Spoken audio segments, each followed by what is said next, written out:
உங்களிடத்தில் பணம் பொருளாதாரம் இல்லை என்றால் நீங்கள் ஏழை இல்லை. உங்களிடத்தில் அடுத்த வேளை உண்பதற்கு உணவில்லை என்றாலும் கூட நீங்கள் ஏழை இல்லை. அது அல்லாஹ் உங்களுக்கு விதித்த விதி. அப்படி நீங்கள் ஏழை இல்லை.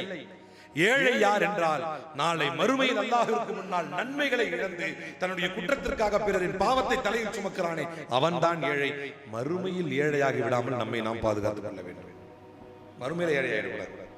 உலகத்தை எப்படி வேணா இருந்துக்கலாம், இது ஏழ்மை கிடையாது. பில்கேட்ஸ் வரலாறு நீங்க எடுத்து படித்தாலும் சரி, டெஸ்லாவுடைய எலான் மஸ்குடைய வரலாற்றை நீங்க எடுத்து படித்தாலும் சரி, இன்னைக்கு இருக்கக்கூடிய அம்பானியுடைய அப்பா திருபாய் அம்பானியுடைய வரலாற்றை நீங்கள் எடுத்து படித்தாலும் சரி, அவங்க இவ்வளவு தூரத்துக்கு வந்திருப்போம்னு அவங்களாலே நம்ப முடியாது.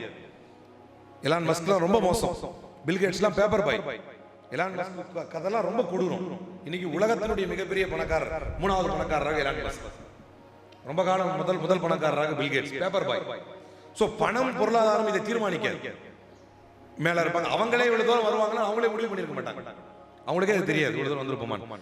சோ பணம் பொருளாதார ரீதியாக நீங்கள் மேல் உயர்வதும் கீழ் தாழ்வதும் அல்லாஹ்வுடைய விதியின் முடிவில் இருக்கிறது. உழைப்ப போட்டு அல்லாஹ்விடம் துஆ கேட்க வேண்டியதான், கூடிய அல்லாஹ் அப்படி. ஆனால் உண்மையான பணக்காரன் யார்? நாளை மறுமையில் தான் கொண்டு வரக்கூடிய நன்மைகளை அதே நன்மைகளோடு மறுமையில் நுழைய முடியும், சொர்க்கம் போக முடியும் என்றால் அவன் பணக்காரன். உண்மையான ஏழை யார்?